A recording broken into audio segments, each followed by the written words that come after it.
this fellow. I said, is there really a UFO cover-up? And he said, yes. He said, and that's all I can tell you. The rest you can figure out for yourself. Mars was covered with liquid water. I was the one to find the Martian ocean. We were looking at Cydonia Mensa, which is a site where there's the face and then there's a five-sided pyramid. NASA never shows that picture of the face beside the pyramid together in any of their public photos because it becomes obvious. Really? We're looking at archaeology. They kind of made fun of me as the Mars guy, and then suddenly Carl Sagan is trying to get a hold of me, and I said, well, Carl, what'd you think of the pictures? Brandenburg, why are you causing this trouble? No way. Yes. I'd found and digested the isotopic evidence, and when it all hit me, I wept like a child. It looked like a thermonuclear holocaust. We were so afraid it would happen on Earth. I'm here with Dr. John Brandenburg, and it's an absolute honor to have him. You first popped up because I did a piece on Townsend Brown, and my audience has heard me talk about Townsend Brown ad nauseum. He's this mid-century inventor who I think did some interesting things in the world of gravity, possibly helping marry gravity and electromagnetism from an experimental standpoint. Yes. Maybe not in the strongest theoretician. And then all of a sudden there's all this Twitter noise about this guy, John Brandenburg, who has his own model, GEM theory. GEM theory. Gravity electromagnetism, is that right? Just gravity electromagnetism. And then more recently, I've started to get interested in kind of Mars anomalies, which have gone kind of viral. Like Joe Rogan recently retweeted my buddy Chris Ramsey, who posted this photo that's now been verified at the highest levels of this sort of square structure on Mars that looks artificial, but that's of a long lineage, as you know, of seemingly artificial structures on Mars. And you're about as deep as anybody on that topic. Yes. And so it's just an absolute honor to have you, and I appreciate you taking the time. Well, Jesse, it's a pleasure and honor to be on your show. Awesome. You have had many awesome guests, and I've followed your work. It's very good. Well, you're among the most awesome. And why don't we start with, just because we're going to be getting into pretty interesting territory that for the average, person who believes in kind of consensus or mainstream science might feel beyond the pale. So I think what's possibly most remarkable about you is you have very traditionally impressive bona fides and credentials. So what's your background? Well, I grew up in Oregon, and I went to school for undergraduate at Southern Oregon University, majoring in physics and math, and inspired by my uncle who worked on the Manhattan Project during World War II. I wanted to go on for my PhD, and they encouraged that.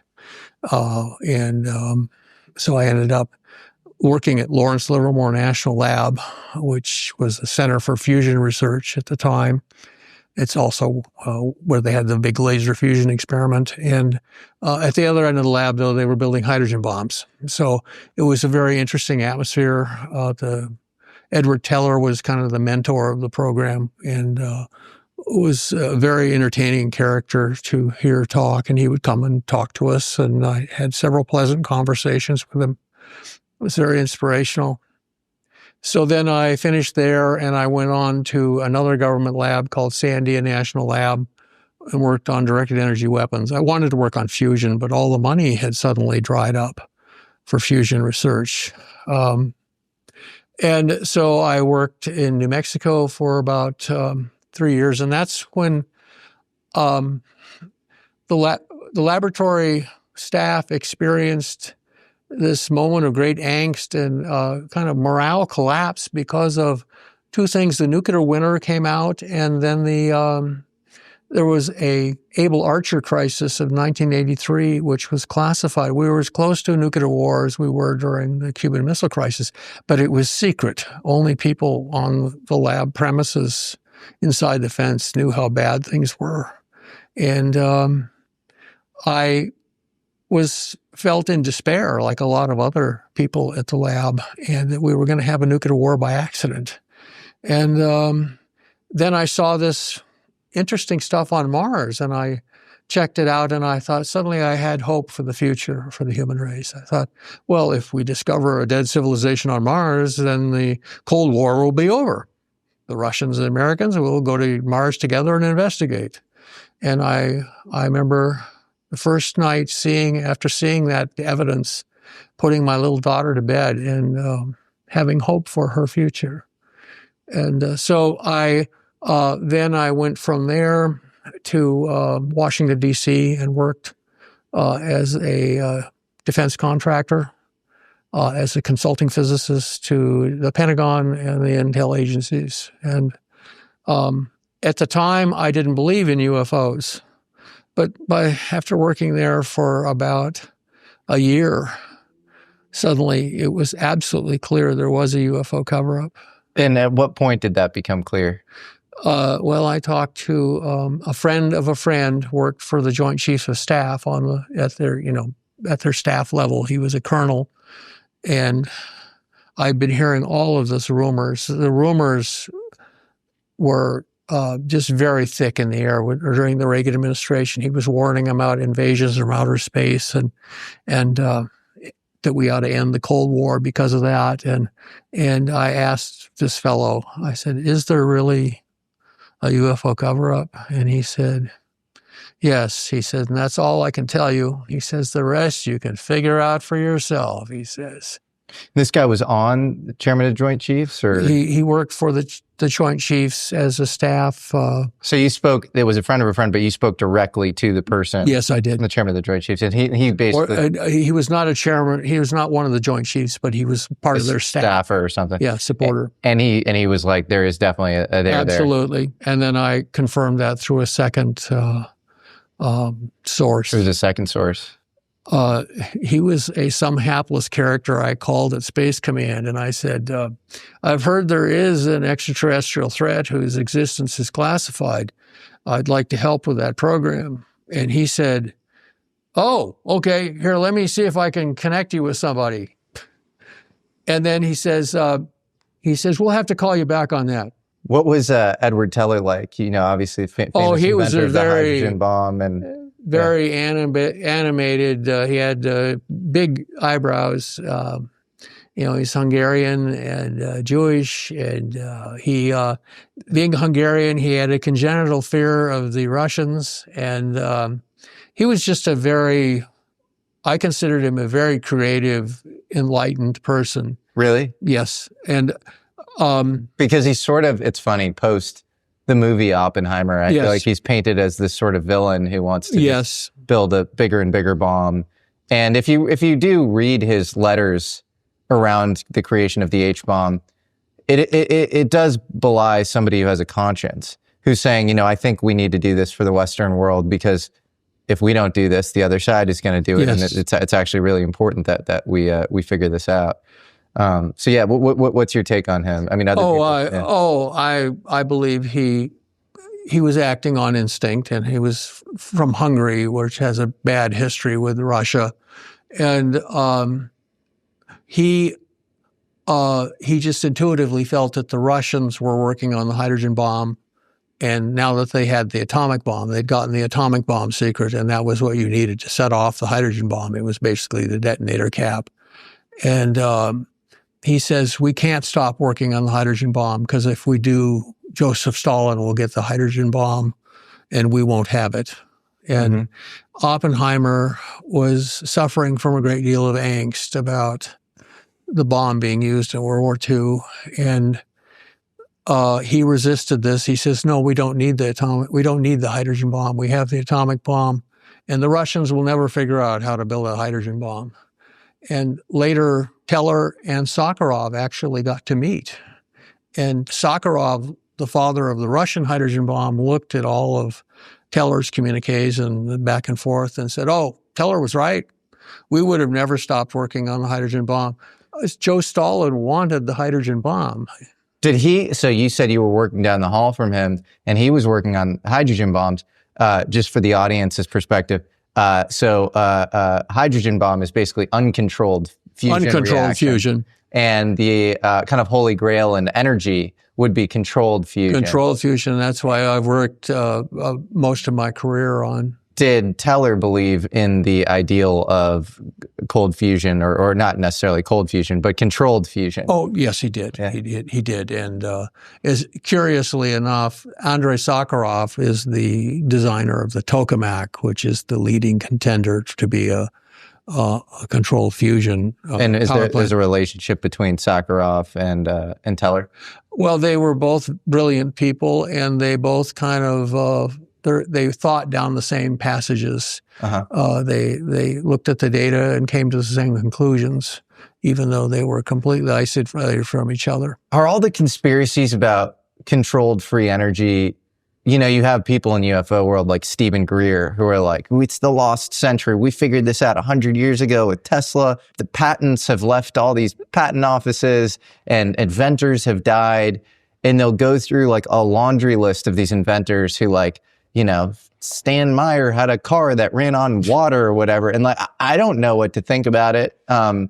Look, do I believe oligopolists kind of run the U.S. or have for a long time? Like, basically, yeah, I do. Do I believe that they would commit sort of violence to maintain their oligopoly and ensure scarcity? Yes. Do I also simultaneously think that we have some 0-point energy machine or controlled fusion reactor hiding in a closet at Lockheed or something? I'm not so sure. So yeah, what do you think? Are you still lugging around one of those bulky, worn out wallets?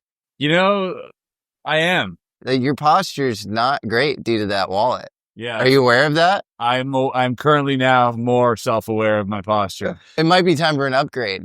Oh, what do you suggest? My personal suggestion is Ridge Wallet. Look at this sleek design. Do you see it? Oh, wow. So sleek. Yeah. Pretty sleek. This thing holds up to 12 cards plus cash. All in a slim, durable, and stylish package, too. You took the words right out of my mouth. Ridge wallets feature RFID blocking technology, so digital pickpockets won't stand a chance. Plus, with their AirTag attachment, you'll never lose your wallet again. Where'd it go? I lost my wallet. Where'd it go? I was just checking my AirTag. Easy.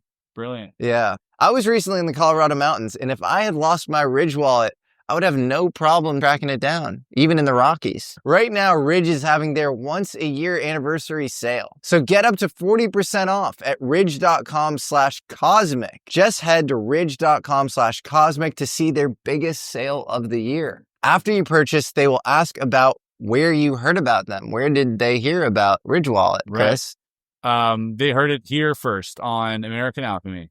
Yeah. Please support our show and tell them our show sent you. Upgrade your wallet. Thank me later. I think that controlled fusion would be the ultimate fusion device. The ultimate energy source. 0-point energy is very important to understand the theory of unifying gravity and electromagnetism because it's in quantum mechanics. However, according to Andrei Sakharov, the way to tap 0-point energy is have a black hole in your basement and feed it stray animals and things you don't want, and get the energy. Some of the energy goes into the black hole, and some of it bursts out.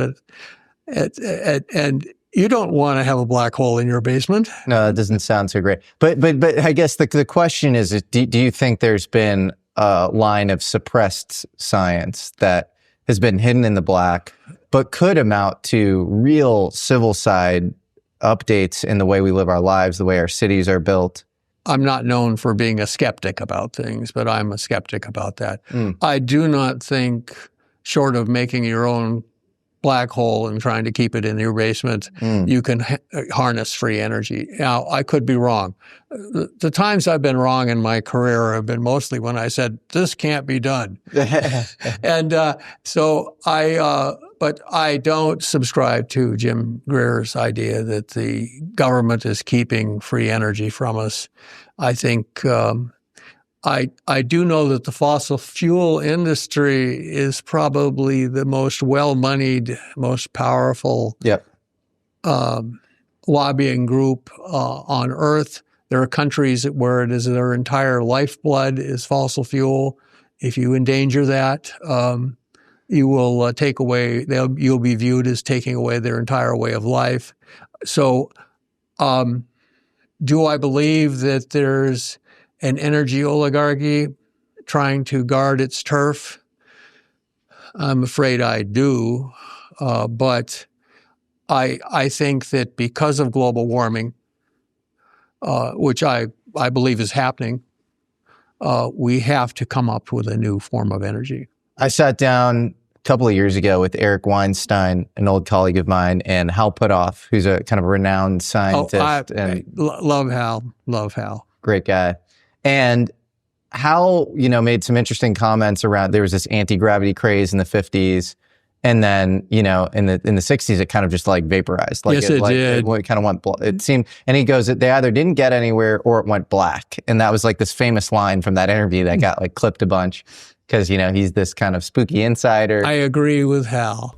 There's a famous series came out in the Miami Herald and other newspapers in probably the 50s. The author was Talbert. And he did a series where he found out that a number of aerospace engineering companies were suddenly interested in anti-gravity, and that people like DeWitt on up and down, really top-level physicists, were suddenly getting grants to look at the idea of anti-gravity. For example, the gravity essay came along. It's from the Gravity Research Foundation in Boston. Right.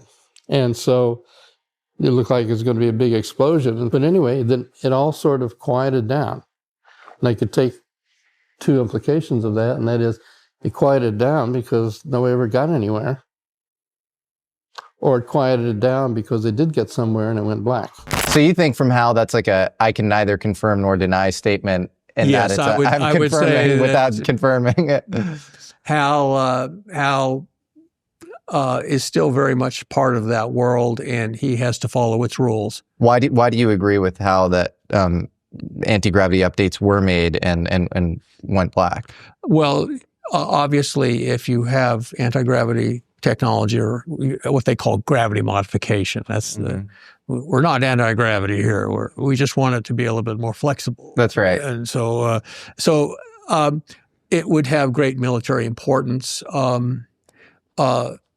Einstein worked very hard on trying to do a unified field theory, to unify that, there are four forces of nature. Two of them are infinite range. One is electromagnetism, one is gravity. Mm-hmm. The weak, the strong force, they run things at the size of the nucleus in the atom. And they're powerful, but they don't have long range. So Einstein just figured, okay, I can pick out the two long-range forces and unify them. And he made a lot of progress, and he helped get Kaluza-Klein theory, which has a hidden fifth dimension to unify gravity and A&M mathematically. He helped get that published. He didn't like the fifth dimension, but he decided that the math worked out so beautifully that it must be true. Fifth Dimension is one of my favorite groups during the 60s, by the way. So up and away. Up and away. Wait, but so you're saying that Einstein might have figured out the unification mathematically? Because the modern understanding is that there's a saying that on his deathbed, he suddenly became ecstatic and started talking excitedly to his nurse in German, like he'd had a conceptual breakthrough. Mm-hmm. And the nurse didn't understand German. So then he got back in his bed, lay down, and passed away. So he died happy. So he may have some last moment. Now, Hal Puthoff and I both have come up with similar theories. And we just did it by just simple deduction from physics. The nice thing about gravity theory and electromagnetism, you don't need to have a quantum theory of gravity to unify gravity and A&M. There's there's an electromagnetic effect I found that looks just like gravity. You can call it radiation pressure. And Sakharov found something very similar, and this is what led Hal Puthoff to develop his work. And the only thing different between my theory and Hal Puthoff's theory is my theory predicts big G, the gravitation constant, and the mass of the proton. Imagine the beginning of the universe, the Big Bang. Before the Big Bang, nothing. Mm-hmm. Suddenly, 1 second later, the universe is a fireball of hydrogen plasma, almost pure hydrogen, like 1% neutrons, enough to trigger some nuclear reactions. But it's basically just hydrogen. So the vacuum is hardwired to make hydrogen, electrons and protons, which are both stable. They last forever. And and if you ratio their masses, it's 1836, and the square root of that is 42, which I did not know when I wrote. I did not know about Hitchhiker's Guide to the Galaxy when I wrote my original theory and derived that result. The key number to the universe is 42.85, it turns out. Well, so I want to get into your unification theory towards the end of the episode, because I think that's, to a lot of people, the most interesting, but it's also, I think, maybe the least accessible for the lay audience. How did you get into the idea that there may have been life on Mars in the past, in the distant past? The Viking missions had been in 1976, and when I was in graduate school, and they gave the verdict. They tested for life in the soil, and they said, "You want to just tell people what are the Vikings?" The Vikings were a very ambitious double probe mission. It was ultimate vacuum tube technology kind of mission. And they sent these probes to Mars. They photographed the surface of Mars in great detail with just superb cameras. They landed 2 landers to test the soil for life. And they got mixed results, which now can be interpreted as they found life. But at the same time, they also sampled the atmosphere and found a great excess of radiogenic isotopes. They're stable isotopes, but they're formed by powerful nuclear reactions. And they found that on Mars, and that made Mars unique. It was so unique that when we started getting meteorites, we started recognizing, there are these strange meteorites. And it looks like they come from Mars, and they tested the gas trapped and they found the same pattern of strange strange isotopes in the Mars, what they thought were Mars meteorites. And that's how they figured out that they were from Mars, because the Mars isotopic signatures are so unique in the solar system. And what exact isotopic signatures did they find? They found a large amount of xenon-129, which is the product of 2 things: supernova explosions and hydrogen bomb explosions. And we know there was no supernova on Mars. If there was, there wouldn't be a solar system here. And you said there was one other, argon? There was when you irradiate rocks that have potassium in them, and all rocks do, they produce a isotope called argon-40, and that's super abundant on Mars. So you have 2 things that are products of what look like an intense nuclear reaction on Mars in the atmosphere. And the residues of that remain in the atmosphere. They're stable and they last forever. So, but they also found what looked like archaeology on Mars. And that was initially the most exciting thing. I only found out the significance of the isotopes on Mars from a staffer at Sandia Labs. What's the convention? If I were to, be sitting across from Neil deGrasse Tyson, and I said, I were to say, because he's I've met him, he's a very pleasant fellow. He's tried to explain away, the face on Cydonia or whatever, that, this famous, seemingly artificial structure or whatever. I would love to sit down and talk with him. That'd be great to host a debate. He did. As long as they let me bring my pictures of it from NASA. Yeah, I think he would shy away from debate. I think he likes likes, to kind of pontificate and like act smarter than, everybody else on his own show. But I'm calling him out. Throw down, dude. I know. Well, we've called him out multiple times on the show. Throw down. And he just, I think he's I'll be afraid. waiting. Yeah, let's do it. But from your lips to God's ears. But so if I were sitting across from him, let's just, a little audience surrogate devil's advocate question. Sure. How would he explain xenon 129 and argon 40?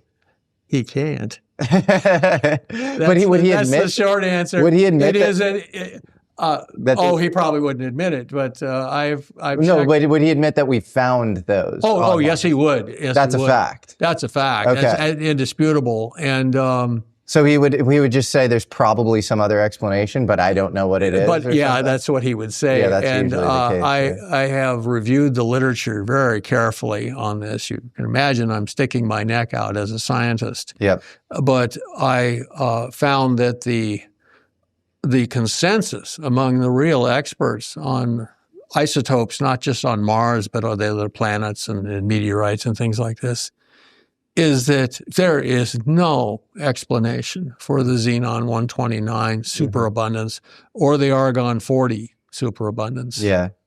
So let's get into other possible evidence. Okay, so that's really interesting. And do the two, so xenon 129, that would come from these large hydrogen explosions, yes. Is that right? And then argon... And supernovas, but it was not a supernova on Mars. Right, and I don't think anybody would contest that. No. It's not a star, it's a planet. So and then the second thing, the argon 40, that's a result of some sort of explosive event with potassium, is that right? Well, it means a lot of potassium was irradiated by neutrons. Okay. Which is a typical byproduct of any hydrogen bomb or any nuclear explosive produces a lot of neutrons. That's where they got the neutron bomb. And okay, so that's interesting. Okay, so that's kind of hard to argue with, right? Like that's one piece of evidence, right? With it. Now let's get into other possible evidence. So water valleys seemingly across Mars. Obviously right? Mars was just covered with liquid water. I was the one to find the Martian Ocean. You were? Yes. How'd you find it? Well, actually, it was, we were looking at Cydonia Mensa, which is a site where there's the face, and then there's nearby, like 5 miles away, there's a 5-sided pyramid. NASA never shows that picture of the face beside the pyramid together in any of their public photos because it becomes obvious. Really? Because we're they're looking so at close. Archaeology, And Cydonia is what region of Cydonia is in the northern part of Mars. It was considered the garden spot of Mars. They wanted to land one of the Viking landers there. But then, in something that was kind of scandalous, the scientists running the Viking program, who were determining where they were going to land, suddenly found themselves overruled by a group they didn't even know existed on the project. Who were they overruled by? They were never sure. NASA just said basically the boys downtown say you can't land there. Do you have any theories? They had already taken pictures of Cydonia with the Mariner 9. And so Mariner 9 was pre-Viking. Pre-Viking. That was the one where they discovered all the water channels and the Great Valles Marineris. But then the Viking pictures showed clearly this face, and then they also found this pyramid nearby. And so, and they were doing, that was part of the surveys to see if it was safe to land there. They were worried about hitting big rocks when the thing came down. So it's a reasonable error. But then they just said, we can't land in Cydonia Mensa because it's too rocky. No, it wasn't too rocky. It was the fact that the face was there and the pyramid was there. But who's calling these shots? The Intel and Defense Department. NASA is I call it a hood ornament on the mysterious black sedan, which is the real space program in this country. And that's just completely bound up with it. It is. Three-letter agencies. They make sure that they clear everything with the 3-letter agencies. Okay, so you have this. That's my understanding. So you have this face of Cydonia, the pyramid of Cydonia. You have this other artificial structure, which has recently been popularized. The square on Mars. I call it the Mars Masada. The square on Mars. You have the even conventional understanding that there was probably water on Mars. Oh, yes, there was an ocean on Mars. And what happened is we found that there was a shoreline near Cydonia Mensa. It was like on the Riviera of Mars. And we followed the shoreline around because they had good elevation contours. And we found that the elevation contour of what was called 0 kilometer wrapped all the way around the planet, and the transition in terrain was dramatic. It was rocky and rugged above that elevation, and below it, it was all smooth. Obviously, it was old ocean bottom, and also the river channels all fed into this basin. And if you were talking to a conventional astronomer or Neil deGrasse Tyson, nobody could argue with that. Like, no. Everybody says that water probably existed on Mars. Oh, yeah. Well, yes, one guy kept saying it was liquid carbon dioxide, which is ridiculous. And is that taken? That's the only other. That's the only. You had to have something that was common, that was liquid, to make these channels. And water is the most abundant chemical compound in the universe. It's made of hydrogen, and oxygen is the third most abundant element in the universe. And so, so it has to be water. And so it's been confirmed. I gave my paper at a scientific conference in 1986 to a room full of Mars scientists, and yet NASA will never mention my name. Really? It's actually, it should be called the Brandenburg Ocean. Wow. I just called it the Paleo Ocean of Mars, but it should be called the Brandenburg Ocean. And but who retrieved the images first? It was the Viking team, or was it a telescope, or? It was the Viking team. And then you sort of spotted it. Oh, yes. Interesting. And what were you doing at the time? What was your we were investigating. We had good Mars maps. They were actually. What was your role though? Like, what was your job title? In the Independent Mars Investigation, headquartered at SRI, interestingly enough. Stanford Research Institute. It's the same place where we found out later that the remote viewing program was just down the hall from the headquarters of the Mars investigation. But what happened was it was an informal investigation, and I was just in charge of getting good pictures. We're trying to get as many pictures as possible of the face on Mars and the pyramid at Cydonia, from as many different lighting angles as possible. And we had two really good pictures at different times of day. And then I went and looked at a different part of Mars that was also on the seashore of this ocean, and found another site with two faces, one of which looks like the same face inside a helmet as at Cydonia. It was kind of hilarious because we discovered it and we published it. And Carl Sagan had actually called me on the phone. Really? And I was very deeply honored. But his conversations, Brandenburg. Nobody ever calls me John. They always call me Brandenburg. Brandenburg, why are you causing this trouble?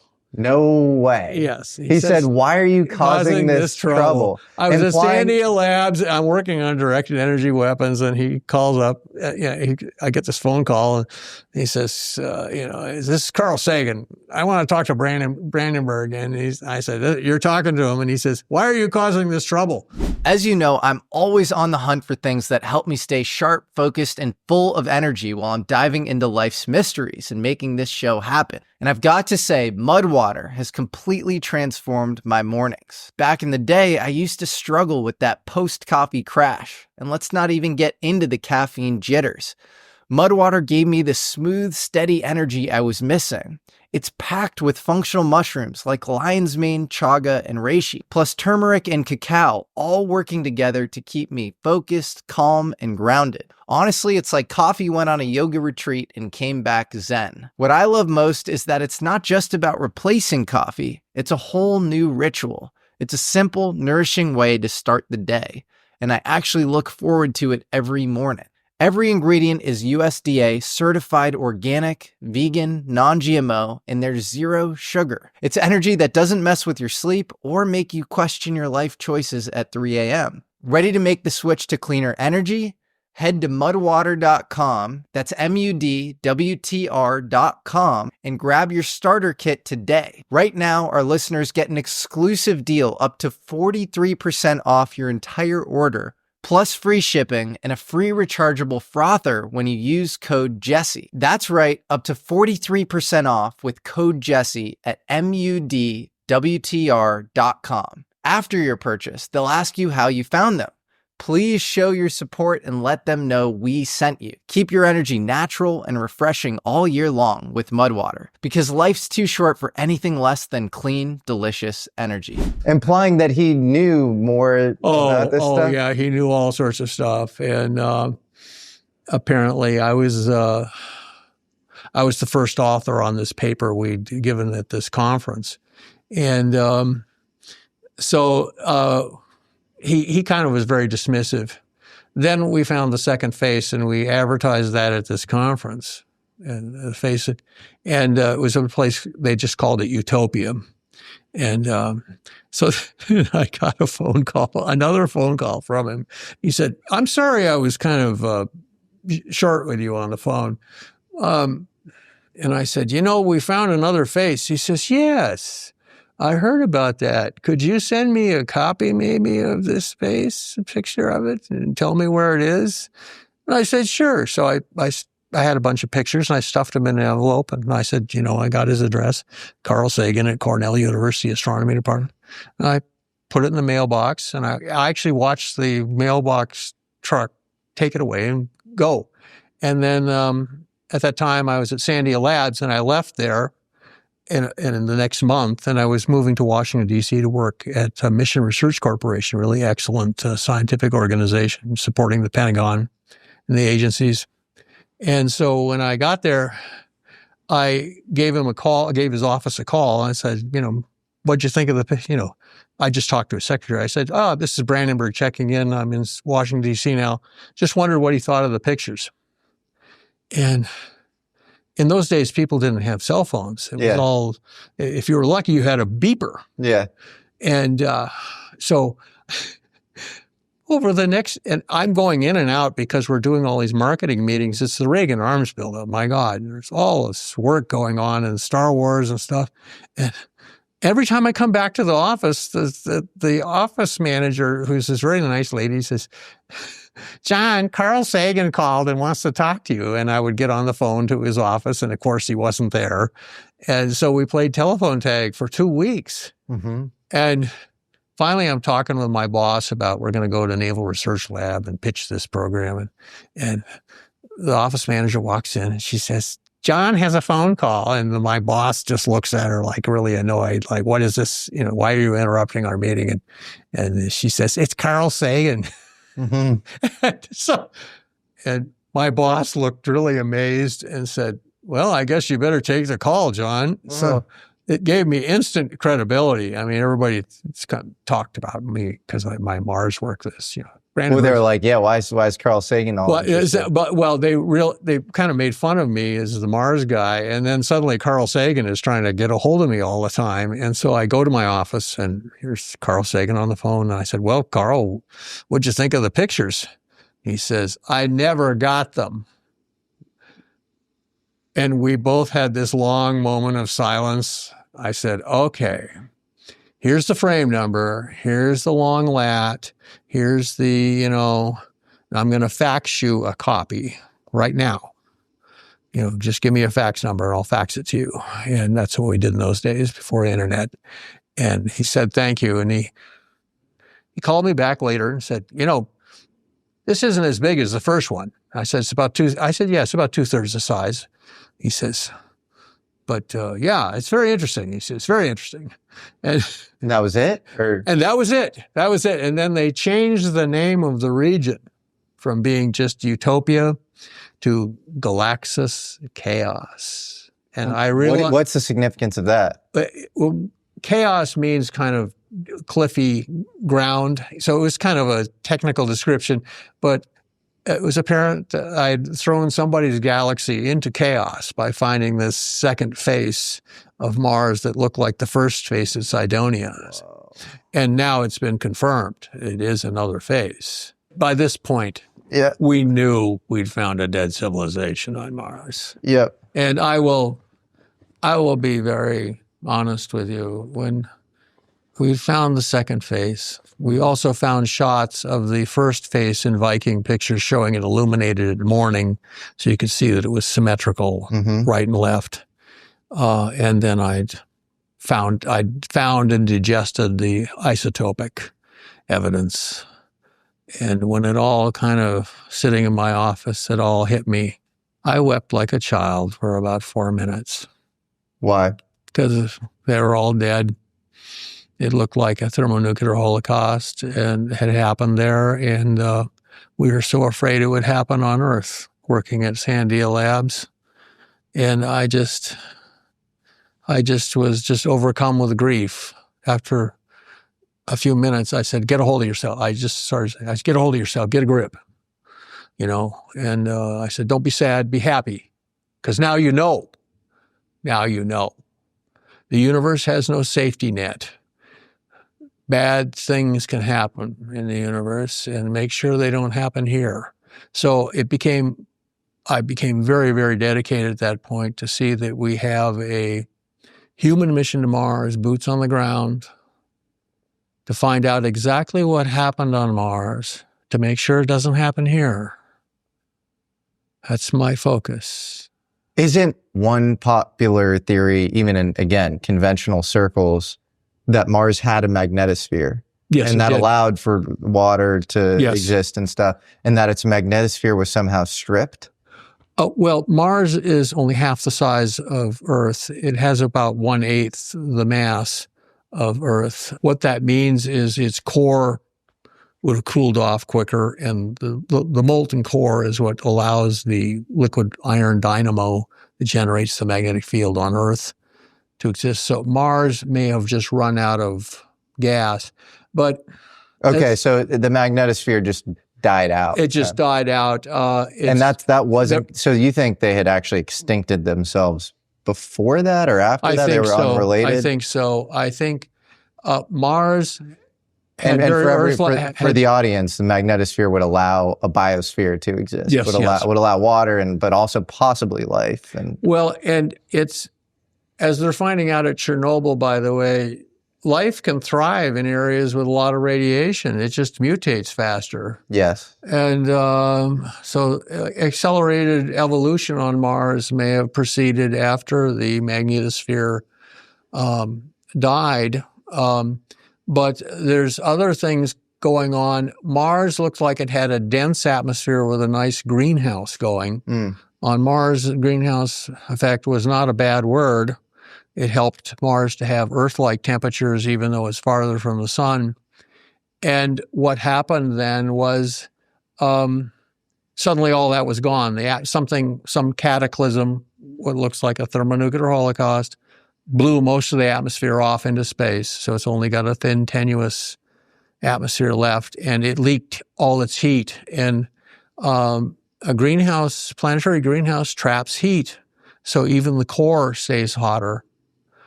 So it could have accelerated the decline of the magnetosphere on Mars, losing its atmosphere. And there's still areas of Mars that are still strongly magnetized, and they found aurora over them. Due to the magnetic field presence. Yes. Wasn't there a meteorite found in Alaska as well in the 90s that Clinton then spoke about publicly? Actually, it was found in Antarctica. And that was ALH 8401. There's a certain type of meteorite called CI, carbonaceous chondrites.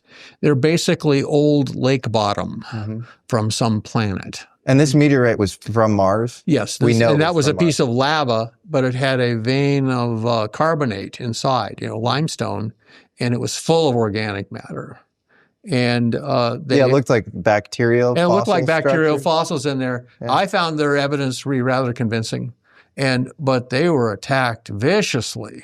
We have archaeological structures on Mars that seem to imply that water existed at the very least. Oh, yes. We have, conventional astronomers saying, there was probably a magnetosphere back in the day, And that would allow for a biosphere. Yes, it would. And then you have these artificial. You don't even need, there could be water in the ocean, life in the oceans without even it being on land, and it would survive the radiation because the seawater stops all the radiation. Right. And then you have artificial structures. Yes. And then you have Carl Sagan calling you saying, why are you making all this trouble? So seems like a decent amount of evidence that at the very least, this is worthy of further investigation.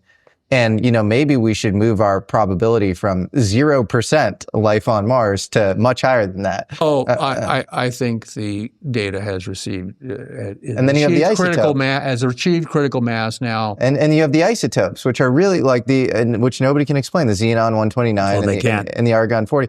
So here, this brings up another question, which is, I just interviewed Joseph McMoneagle, who's remote viewer #1 in the psychic spy program. And he was given, this is now public and declassified, he was given coordinates to remote view on Mars 1 million years in the past. Yes. And so you can say that, as a modality, remote viewing is imperfect. But the fact that he's being given coordinates for 1 million years ago is fascinating. Wow. And so and then I was just at his place and he's showing me all these correspondences between him and JPL people or whatever. And with these photos that they're sending him. And I'm like, are you sure this is real and you're not being duped or whatever? And he's showing me these photos of tons of artificial structures on Mars. And I'm like, he's basically implying to me that it's an open secret at Jet Propulsion Lab that there was life on Mars. And I'm like, why are they not publicly making a statement about this? And he's like, oh, well, they don't need to. And I'm like, well, what are you talking about? Neil deGrasse Tyson, these other, Citadel keepers. I know. Rule the day. But the old guard of Mars. If you were to walk into JPL and talk to a random sampled scientist there, randomly sampled scientist there. If you were to walk into JPL and you were to talk to a randomly sampled scientist there and say, hey, I think there was life on Mars, a long time ago, and they might have, extincted themselves, what would they say? Would they call you crazy and laugh you out of the room, or? Their eyes would dart around to see if they were being, or anyone was listening. And then they'd say, yes, but don't tell anybody I told you so. Why is that not some thing that humanity should just immediately know? That's just interesting and exciting. And my explanation is it's partly due to just old-fashioned institutional politics and agendas. Jet Propulsion Lab versus, the robotic space program versus the human space program based at Houston. But it also has to do with the chilling effect on American science and global science because of the UFO cover-up. I can say the Mars bone is connected to the UFO bone, and the UFO bone is connected to the head bone of this government. And so it would be disruptive from we are the sole authority on Earth, or disruptive from a religious perspective, and it would just kind of upset people's worldviews and mass or something. There's a great deal to that, and that's kind of old-fashioned thinking. The public's understanding and awareness has evolved sufficiently now that if you told them there was life on Mars, they would just accept it, especially this bacterial life. And even a dead civilization on Mars is not threatening. It's not going to invade us. We've gone so far beyond. We're saying that there are saucers and hangars at aerospace corporations and stuff. And people are getting into all this psychic stuff. There's the number one podcast in the country for a bit was the telepathy tapes. And you're saying that people can't believe that, 1 million years in the past, there was life on Mars. If anything, we live in this multipolar world that's a complete powder keg where you have mutually assured destruction between global powers that have nuclear arsenals. It would be an amazing wake-up call. Oh, it would be. It'd be wonderful. But at the same time, you got to realize the public needs to be brought up to speed. It's once you find life on Mars, then there's life in the stars. It's just a given. If it's here on Earth and it was on Mars and is still on Mars, by the way, there's a remnant biosphere there. and we have very strong evidence for that, then people know that there's life elsewhere in the cosmos. They've gotten over the first hurdle. The second hurdle is, are we the only intelligent life in the universe? And then you find the Martian archaeology, and then you realize, oh, no, we're not the only intelligent culture in the universe. There's a dead humanoid civilization. It's interesting. The faces look human. They don't look like lizard men. They don't look like praying mantises. They don't look like little gray aliens. You think the faces are fake? Because there is a concept called pareidolia.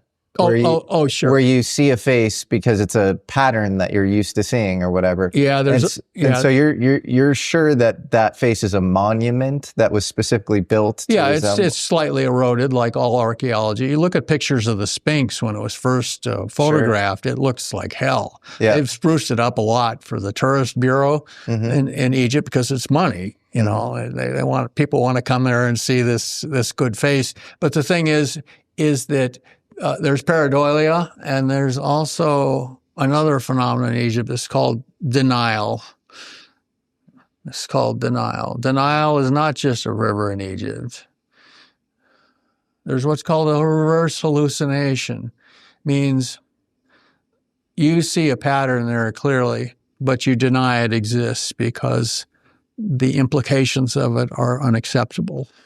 So who is covering this up? Who's at the top of the pyramid, so to speak? No pun intended. Understanding, that there is, because one more piece of evidence. You have Chaim Eshed, who ran the Israeli version of Space Force. So all their, space signals, comms.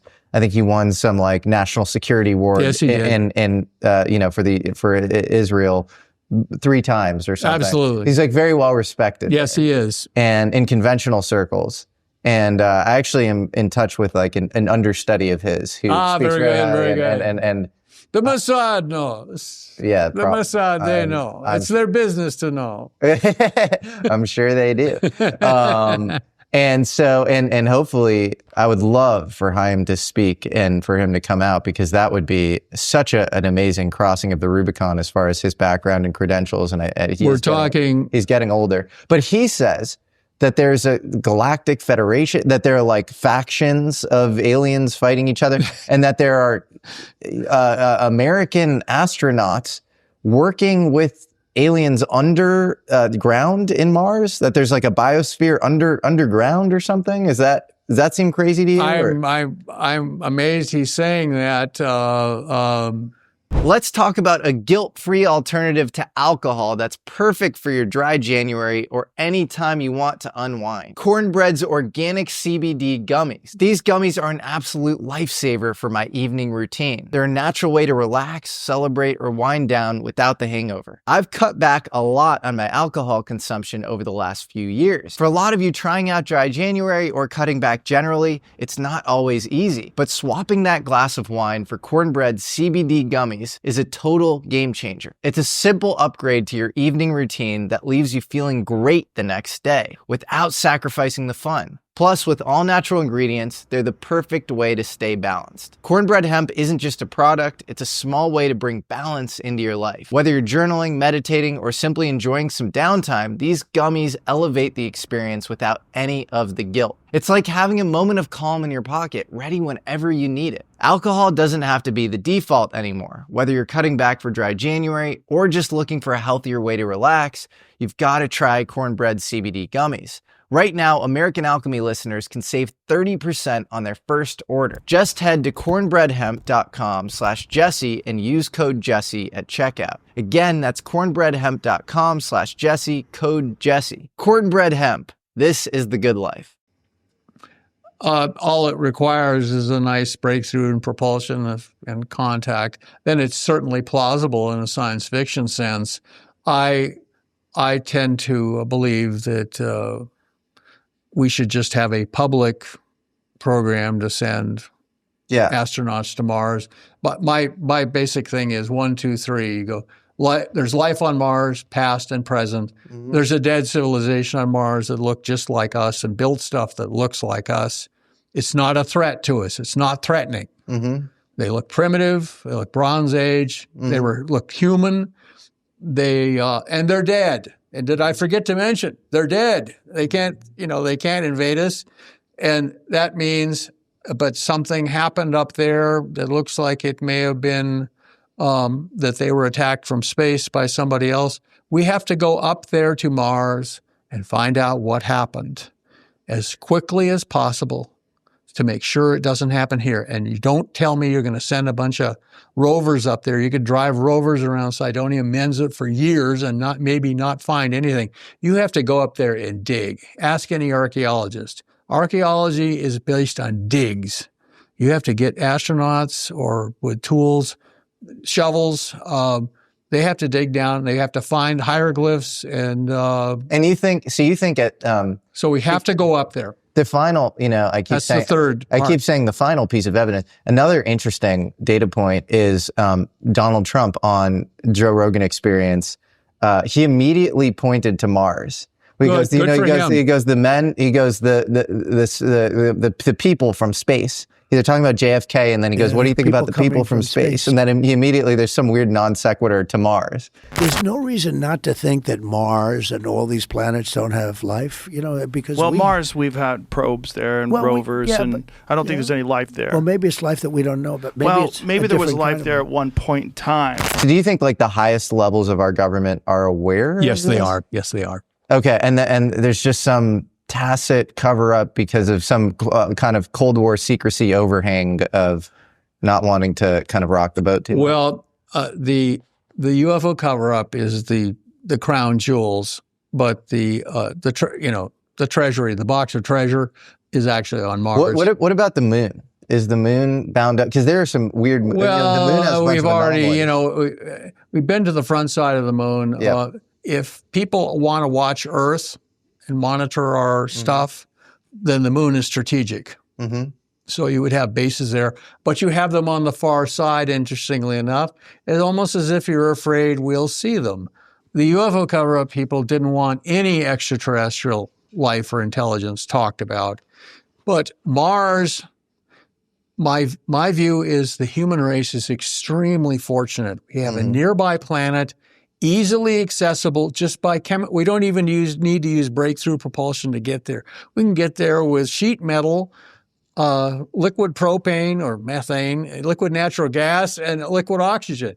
And you can make that on Mars to refuel. We've got all these rovers roving around. It's very easy. Has anyone interfered with us doing this? No.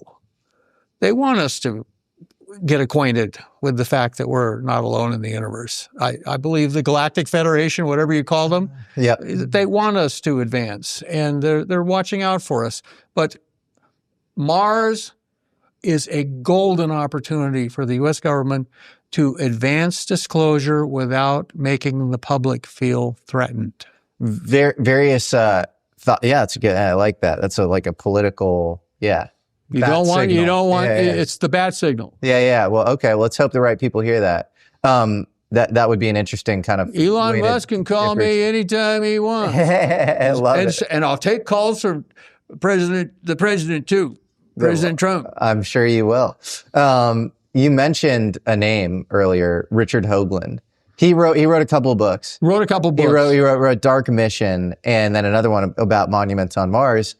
The dark mission stuff gets into like NASA being some like occult, ritualistic, like organization, literally like doing launches at specific times of the day and year and engaging in rituals. I don't know. I don't believe it. You don't believe any of that? My favorite quote about Jet Propulsion Lab is actually from Whitley Strieber, who I've sat down with a couple times. And he said one of the management people had said at Jet Propulsion Lab, they were talking about finding life on Mars, and one manager had scolded the rest of the managers, saying, "Don't you realize that life on Mars means death for JPL? Because that'll mean Houston." This is Houston versus Pasadena. And Mars right now is an all-you-can-eat buffet. for jet propulsion. Why is it death for JPL? I don't Because it means that they'll get all the money will go to the human space flight, not robotics. And by the way, that's really limited thinking. Well, that's a very limited thinking. I don't believe that. I don't believe that, but they do. That can't be they have to be smarter than to actually believe that. I'm sorry, but like, you have to believe that if we found life on Mars, you would get a net increase both on the robotics and human side as far as exploration of Mars. But that's not the way. If you're an upper management at Jet Propulsion Lab, you might not look at it that way. You're risk averse, and you're a bureaucrat, and you don't want to get fired. You don't want to rock the boat. I understand all those local incentives, but the idea that you wouldn't have more resources poured into your organization, which ultimately is probably even good for your local incentives if you were higher up there. But you are talking about this ontological truth that rocks the boat on a social level. Rocks the boat. And usually the people that work at these places are not selected for based on their, desire to rock the boat. So yeah, I could see how emergently you'd net out anti-disclosure of something like this, maybe. But I still think it's ridiculous, and like, they should just disclose it if they believe the amounts that. of money get large enough, even ridiculous things that normal people like us would think are ridiculous become concerns. And they view that things are working fine. Why fix it? Why change anything? Can you, because I'm sure a lot of people are going to accuse both of us of being quacky or crazy just because. Oh, get used to that. Of course. I am used to it. But is there anything you can say about updates in tech or science that you've contributed to just in a conventional sense? Oh, yeah. So that like they don't think you're some insane person? I invented the water-based microwave electrothermal thruster. Really? And using water as fuel. And I got it working, and now it's flown in space successfully. That's amazing. And it uses just distilled water as fuel and uses microwaves. Where is it being used? Well, it's being flown in a spacecraft. They found it with, they fired it in space to raise the orbit of the spacecraft. It was a space tug. What company operationalized? Momentous Space? Yes. So they do like ride share and space tugs and... they're doing space tugs. I worked there as a consultant for a summer and got everything running for them. And so it was great fun. And I have the patent on it. And I think the patent's expired. They waited till the patent had expired and then hired me as a consultant to get it to fly. So so that was one thing I did. I'm also the only person who's gotten a simple formula for big G with no diddle factors in it. I took it to a string theory conference and presented it there, and they gave me the ultimate compliment at that conference. What did they say? They got mad at me. That's great. Because they never been able to derive the value of the gravitation constant from string theory. How do you, like, the thing about theories of everything, which you have, it's so hard. Like my buddy Eric Weinstein, he has a theory of everything called geometric unity. You have quantum loop gravity. You have... That's been discredited now. Sure. You have string theory. You have so many theories of everything. And if you're... My theory is not a theory of everything. It's a theory of basically what's observed. Pretty much. You have Wolfram physics. My point is like... Oh, yeah. Well, we're all trying to solve the big problem. It's the Einstein unification problem we're trying to solve. But the string theory people have gotten distracted by adding 11 new dimensions when all you need is actually just one new dimension. Can you That's actually the thumb on the hand. The fifth dimensional. Can you experimentally prove your theory? Yes. How?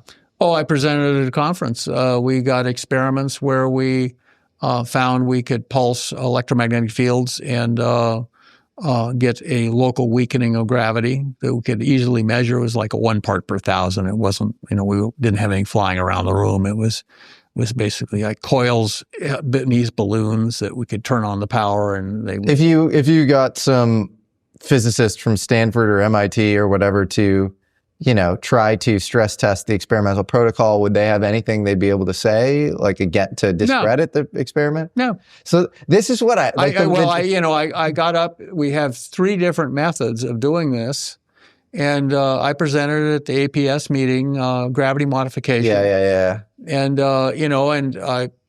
I'm waiting for somebody to verify because it's interesting, and I don't know. I don't know if your theory is right or wrong, but like it's interesting. I speak to a lot of these scientists at prestigious places. Like a buddy who's a PhD, physics at Stanford, and I'm like, talking to him about experiments that could prove various theories of everything. And he's always like, it needs a wow factor.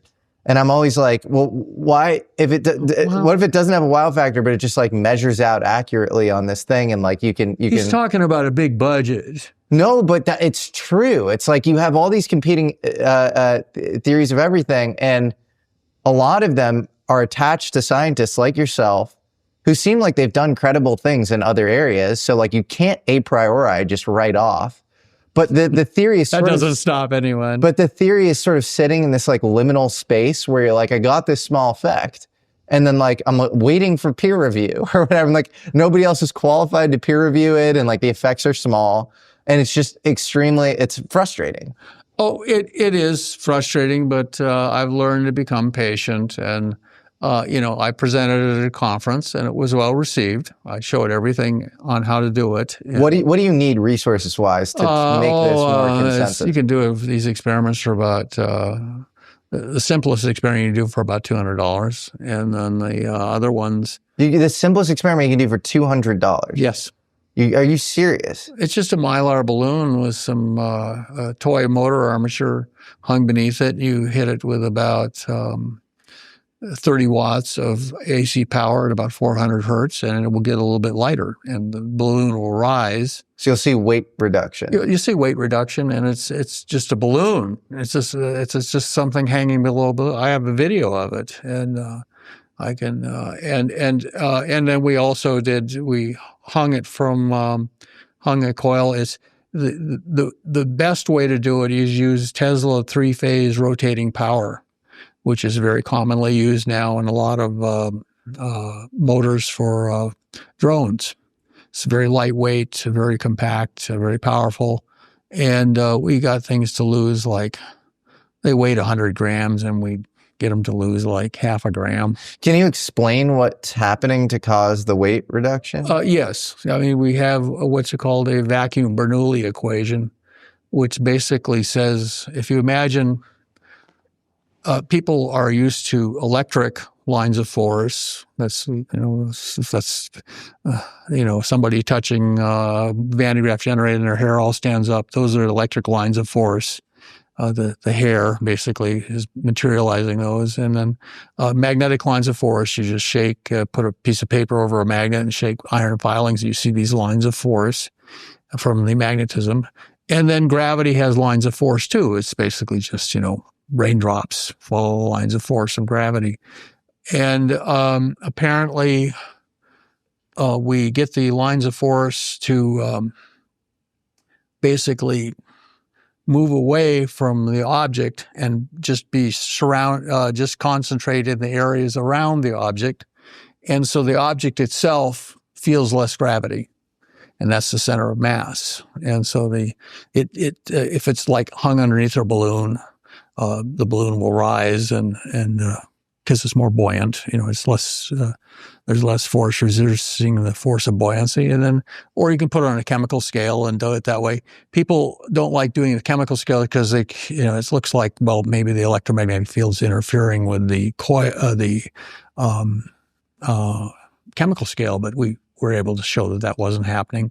So where in your theory, where does gravity and electromagnetism, where do they unify? Okay, the key to unifying gravity and electromagnetism is called the pointing vector.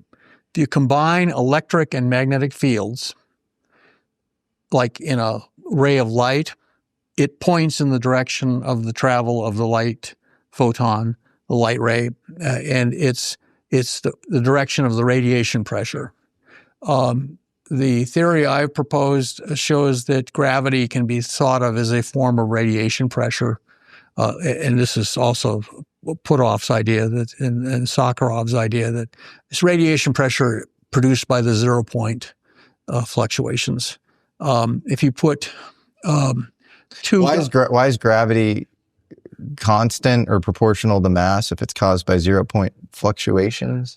Because the mass, in a sense, kind of absorbs the 0 point, some of the 0 points. So if you have two objects in a room or a weightless, let's say you have a box on the space station, no gravity.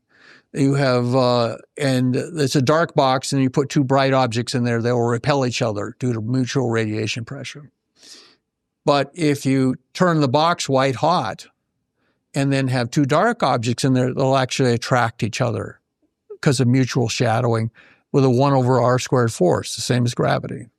And that's a conceptual way. But then, of course, there's a plasma physics way where you have two plates charged differently so that there's electric field between them and a magnetic field running down the plates across the faces of the plates.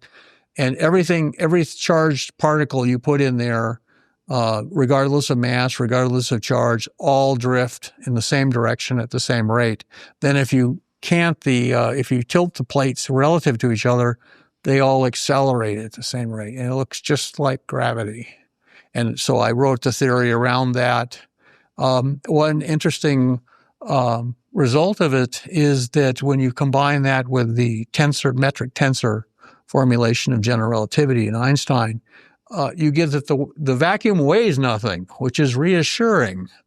The anti-gravity effect of the 0-point fluctuations actually neutralize their own mass so that the gravity ends up weighing nothing in my theory. And then, of course, it involves also the fifth dimension, so you can show that you can derive the value of the gravitation constant. DARPA funded you to work on this? Yes, $200,000. And what happened at the end of that? I handed them a report, and they said, "Thank you, Dr. Brandenburg. Here's your check. Don't let the door hit you when you go out of the building." They didn't say, "We think this is valid or invalid." Oh, some of them said that they thought this was quite valid, and they were very pleased. But the head of the whole program, who was signing the head of the program, had a very poker face, and he just said, "Thank you, Dr. Brandenburg, for your help." So I got the feeling that they wanted to know what I knew. I had a DARPA program manager in here named John Blitch, and he didn't say this is my speculation, but he kept having these programs, in certain cases, with 9-figure budgets. Yes. Hundreds of millions. And they seemed to start to get successful results, or at least be very promising at the start, and then they would sort of go into a black box and they would disappear. It happens. It means you're doing good work. So that means you're doing good work because you think it's being funneled into some sort of... Yes, it's going black. You think that's gone black? Do you think that's going to the legacy UFO program? No, I think it'll all come out. In fact, what's interesting... Well, no, where's that going? Where's the work going, though, when it gets funneled? Oh, Site 51.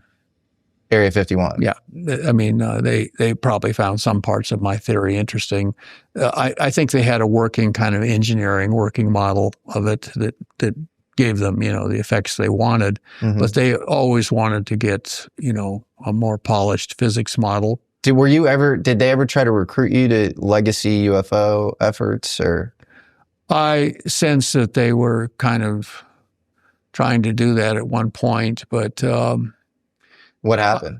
I was blackballed by somebody. That's okay.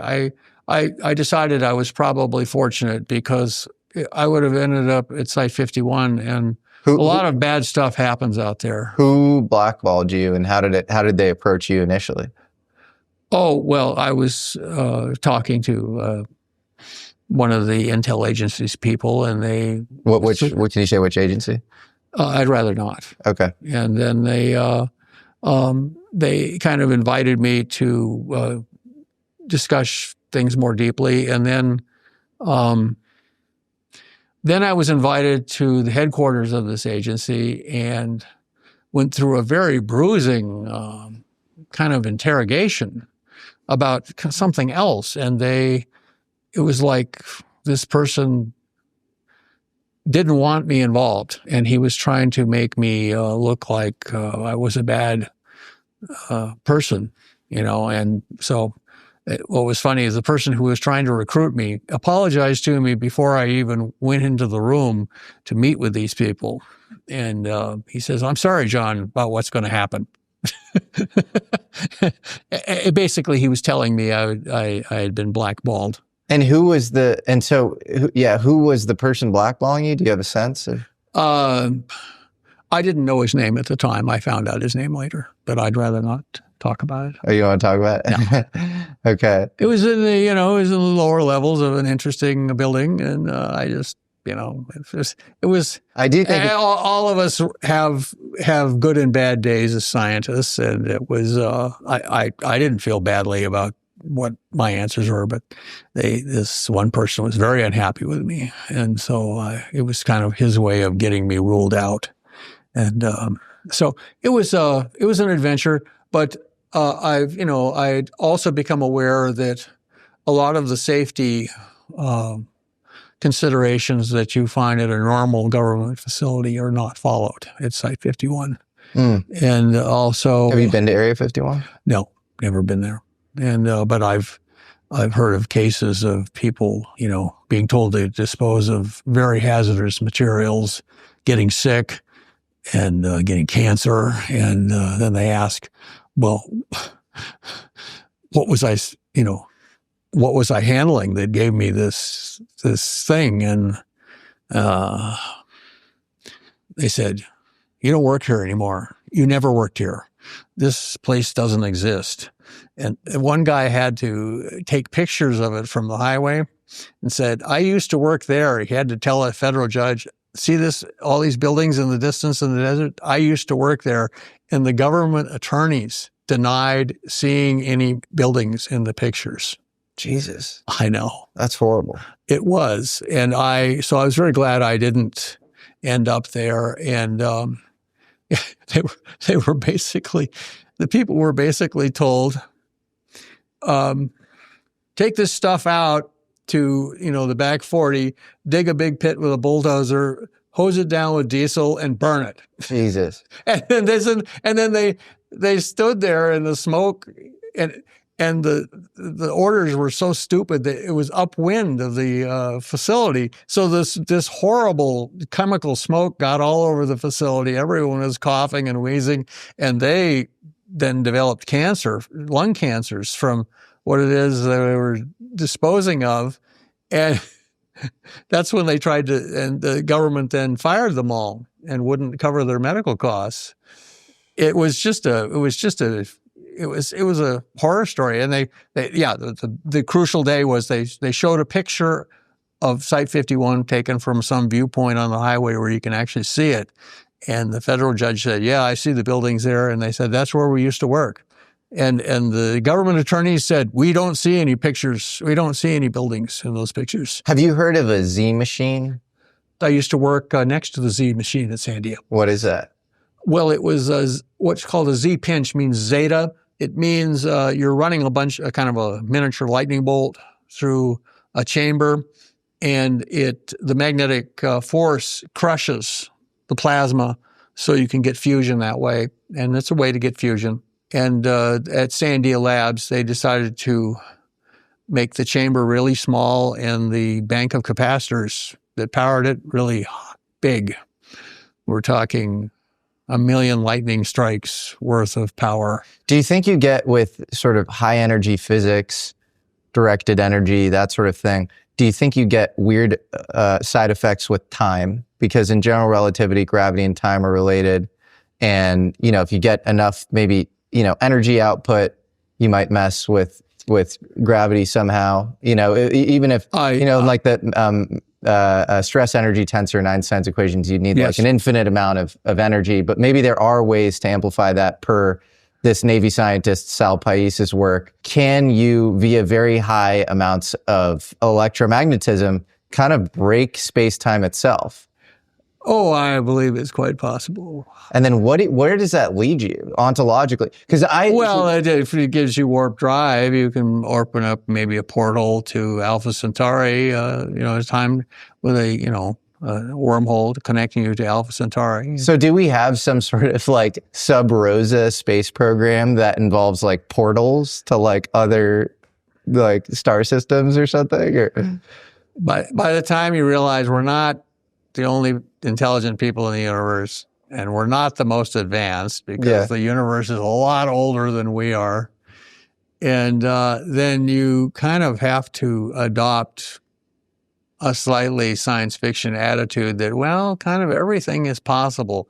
Then you kind of finally say, well, what's probable?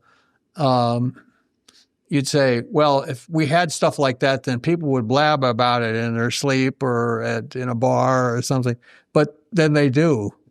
Right. Yeah, I don't know. I mean, we don't know. It's all very. There's a part of intelligence work that's called ruminant. Mm-hmm. People ruminate over things, but actually, no, it's rumor intelligence. Do you know anything? So that you would say no or yes on that sort of program? Some sort of I would say probably not, but maybe. Okay. Like I said, the only times I've been really wrong in my career is when I've told people, that nobody could ever do that. Yeah, sure. What, you know a lot about what happened at Roswell in 1947. Yes. So what happened there? It's known as the most famous UFO crash, perhaps of all time. This like dividing line, the advent of the nuclear age. It is. It was the beginning of the nuclear age. It was World War II had not even been over for 2 years. Everyone was still on an adrenaline high because of World War II and how it had turned out. And they had Roswell was only about 100 miles, I think, from the Trinity site where they tested the first nuclear weapon. They turned the desert to glass, and it was a plutonium bomb. So the fallout in those days, with thousands of people getting killed every day on Iwo Jima and Okinawa, they didn't worry about safety stuff that much. So the fallout plume full of plutonium that didn't get burned up in the explosion, it just was still there, passed over Roswell. So there had a big strip of uranium, plutonium contaminated soil around Roswell that they conveniently didn't tell anybody about. And so then they had this, the 509th, I think it was the 509th Bomber Group there. They had all the nuclear weapons on Earth were stored at Roswell. Wow. All 5 of them. Wow. They had 5 nuclear weapons. There's entire nuclear weapons arsenal for the entire planet. And suddenly everybody started seeing all the UFOs. That's where we got the name Flying Saucer. Kenneth Arnold saw them in over 2 months before. 2 months before. And they were all over the country. And if you read Philip Corso's The Day After Roswell, the U.S. government went into panic mode because they started seeing a lot of them down in New Mexico where they were testing the V-2 rockets, the delivery system for nuclear weapons, and they had all the nuclear weapons on Earth stored there. And so he said they concentrated their security operations there. They didn't tell the people at Roswell Army Air Base about it, though. They were out of the loop. It was compartmentalized. So the UFO cover-up, even in those days, was operating as a compartment in the U.S. government. So I talked to the veterans from Roswell. You've spoken to veterans? Yes. Are these first-hand witnesses? These were first-hand witnesses. What do they say? Well, they talked about the wreckage being carried through. They said they found this wreckage nearby. Max Brazel found the wreckage nearby. Brought it into town, showed it to the sheriff, and the sheriff told him take it to the base. And so they did. He did. And then the people from the base went out and found, yes, there was this whole football field-sized area of wreckage out there. And so they said everybody was seeing UFOs. So the base commander, who was a very well-liked fellow, a very popular fellow named Colonel Blanchard, called up the newspaper and said, look what we found. We found a crashed flying saucer. Nobody, he had no orders regarding them at all. And so they then they published it in the newspaper. And what happened was a bunch of World War II veterans who were in a motorcycle gang called the Booze Fighters, which is a play on Foo Fighters. Took over Hollister, California for a day and had a drunken party downtown. And that kind of stole all the headlines that weekend. It was like the weekend of 4th of July. And so then this story came out that they'd had a crashed UFO, and Blanchard, the commander at the base, got this very angry phone call from Fort Worth, Texas, a big air base there. I can't remember what the general there was in charge, but he basically chewed his head off over the phone and said, "You're not supposed to talk about that. You know, it's a weather balloon. Don't talk about the wreckage. It's nothing. It's nothing." And he said, "We're sending people up there to collect everything." So they said this, and back in those days, the Army Air Corps, it was Army Air Corps. It was not the Air Force yet. It was still part of the Army. My father was in the Army Air Corps in World War II. He flying out of England. And they said this red-haired colonel showed up, barking orders. Several deuce-and-a-half trucks arrived full of troops. They basically took over Roswell Army Airfield for about a week. They went and gathered up all the wreckage they could find. They had guys walking along side by side across fields, picking up any piece of metal or something. And some guys apparently put it in their pockets, And so this red-haired colonel kind of took over the base and was known for just screaming at everybody. And they flew all the stuff out, and they had, I-beams with hieroglyphics on them, and they had all these plates and stuff.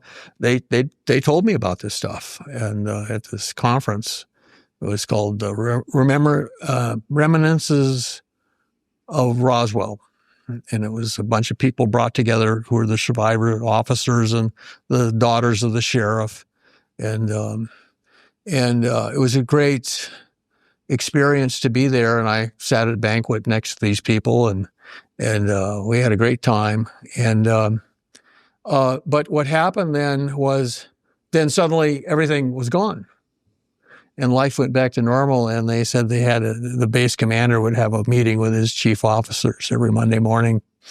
And Blanchard, the next meeting after everybody, the deuce-and-a-half trucks and the screaming colonel had left, they had this meeting, and one of the officers at the meeting says, "Well, what did you think about what happened the last 2 weeks?" And all Blanchard would do was laugh and said, "Boy, did we screw up." And now that apparently was a bunch of people who were completely out of the loop. I mean, they were guarding the atomic bombs, but that didn't mean they knew everything the government knew. And at the same time, roughly the morning of 4th of July, an object crashed on the plains of San Augustine, about 100 miles away. It had a big hole in it, in the side, and a bunch of people saw it. And then the same red-haired colonel showed up. This was a few days before the Roswell. He showed up at Roswell, but this guy showed up like the morning of the 4th of July, screaming orders to everybody, and they gathered up this flying saucer that had crashed there with a big hole in the side of it.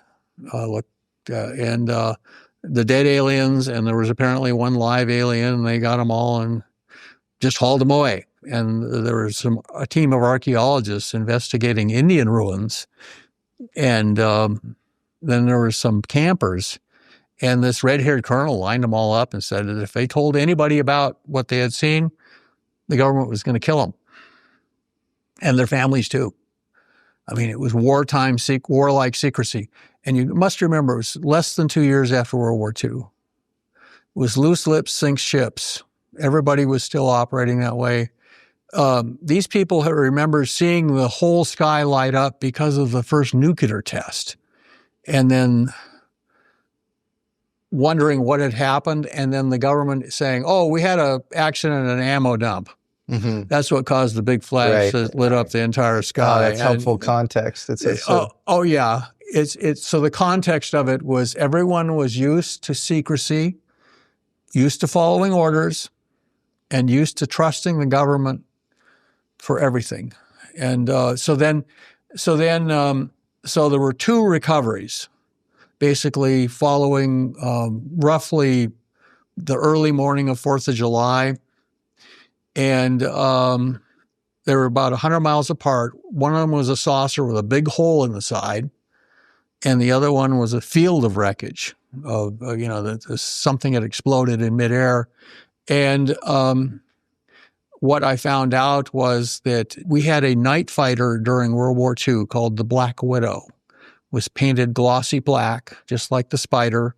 When the big UFO surge of sightings happened, they pulled all of those night fighter squadrons from Europe and Japan into the United States and apparently into the Southwest around Roswell. So apparently what happened was they had those patrolling over Roswell to protect the nuclear weapons stockpile.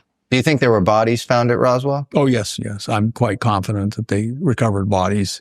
They even apparently recovered, the reports are they recovered at least one live alien. And they were the little short gray guys with the big eyes. And the vultures and coyotes had apparently eaten some of the bodies too. And, that sounds almost like human beings miscalculating. Apparently because I wrote a book on this recently called Cosmic Awakening, and I have this all documented in there, or, as best as you can take the reports and document them.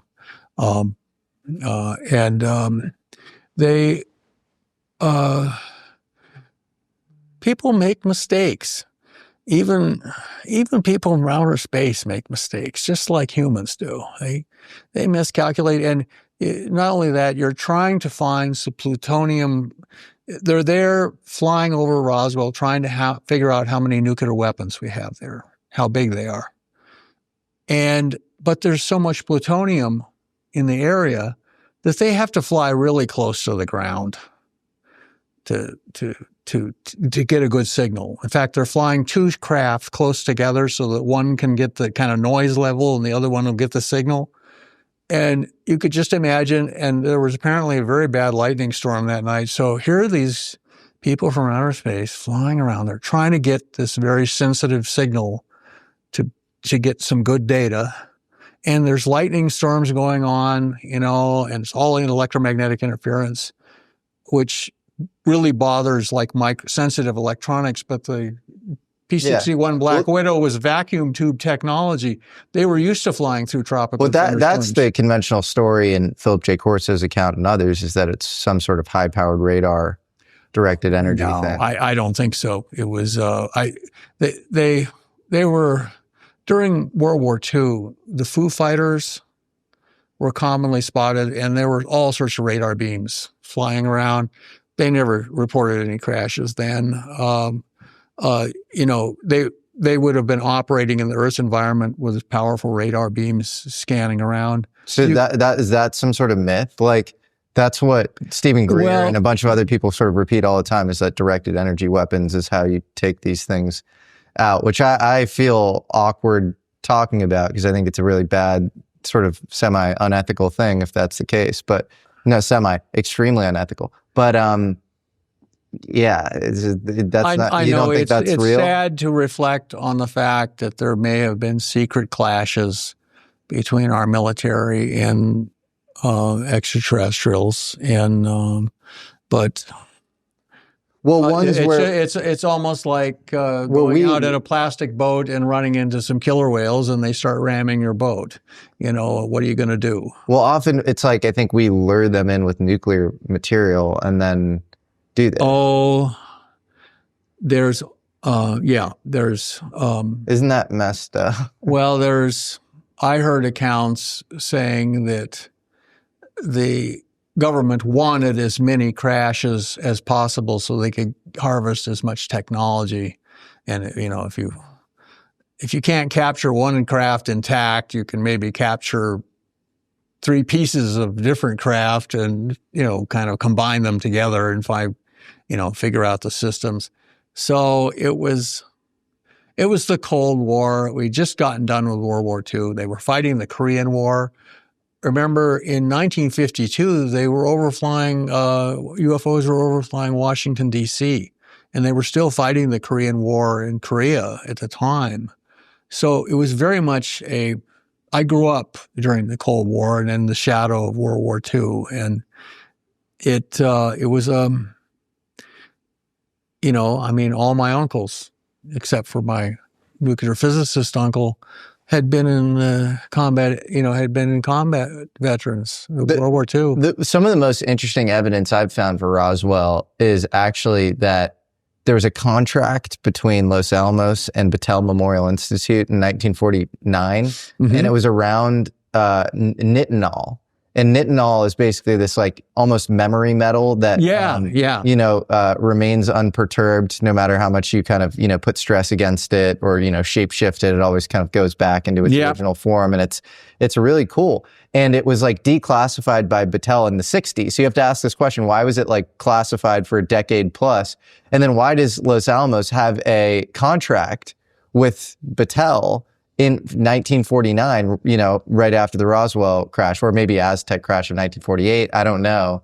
But it lends some credence because Jesse Michels is the most famous account around Roswell. He was, shown taking a picture next to a weather balloon, which he came out, he was a Air Force intelligence officer. He came out. He's got this funny look on his face. I love it. In 1979, he came out and he was like, this was I basically was part of this cover up, and that was BS. And in fact, I handled this memory metal. Yeah. And that's what he says. It was a shape shifting memory metal. So you have the contract, and then you have the fact that he's saying he's handling this metal. I think that's kind of interesting. Oh, according to Philip Corso, a lot of the stuff recovered from these crashes, especially Roswell, was the seed crystal for a lot of the technology we have now. There's clearly some BS in that book. Oh, sure. Because he had a co-author, I'm blanking on his name, but the co-author gave him 24 hours to edit the thing.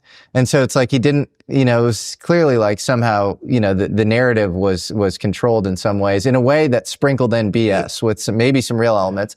So, but that's a standard technique, by the way. Oh, that's been the strategy in UFO world. It's why I'm so frustrated, like doing this show, because I know there's so much real stuff, but there's so much BS. It's the flood. It's a very noisy signal, as they say. The signal to noise is low. I mean, they have a lot of noise out there, and the government will release pieces of supposed leaks, and they have what I call a destruct package in them.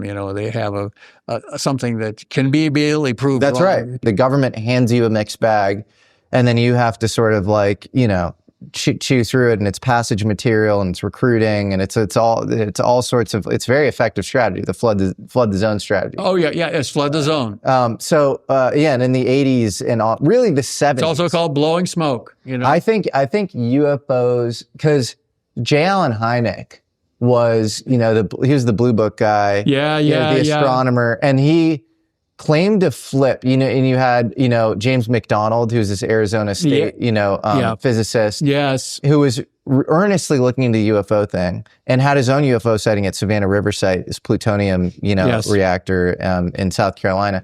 And he goes to, and he's a serious physicist, and he goes to J. Allen Hynek and he says, you've been, taking part in this cover-up. This is ridiculous. Like what you saw in Michigan wasn't swamp gas. Like, this is BS.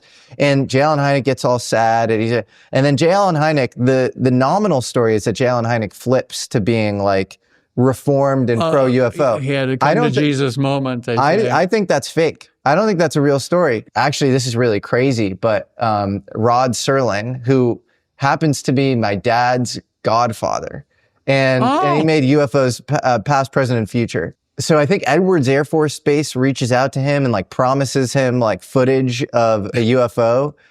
And he like gets taken through all these like hoops. He's jumping through these hoops, and he like makes this movie.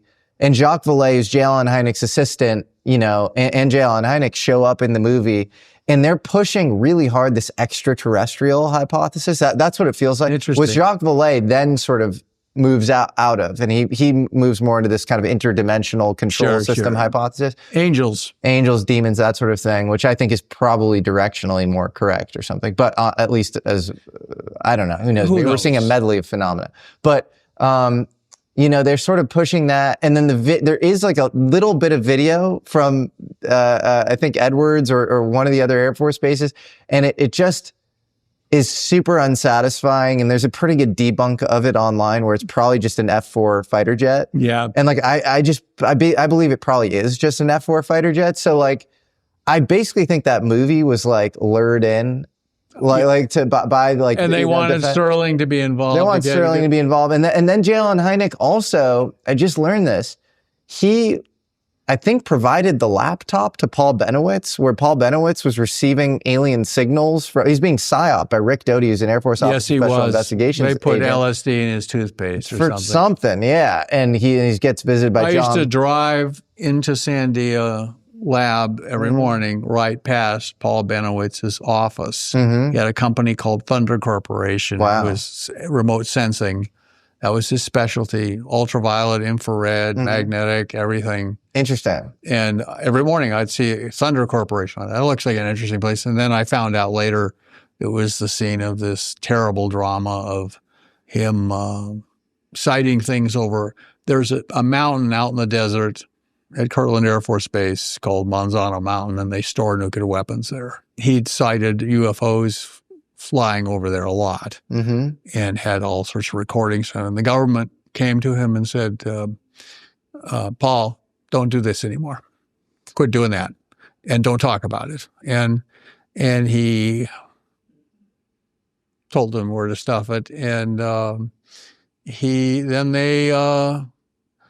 I was sitting there at a MUFON conference where Stan Moore, who had been the original leaker of the MJ-12, got up and confessed to being a government agent whose job was to monitor. Bill Moore. It was Bill Moore. Yeah, Bill Moore.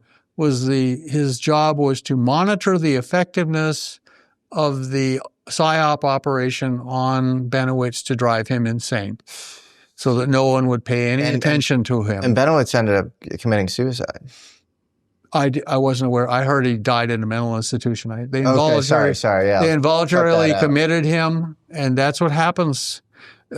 Generally, the government will at least, in a lot of countries, they will just take you out and kill you. But in this country, they will actually approach you and say, "Quit talking about this. Yeah, don't do this anymore." And if you don't listen to them, then they raise the ante and they'll put LSD in your toothpaste or give you cancer or something.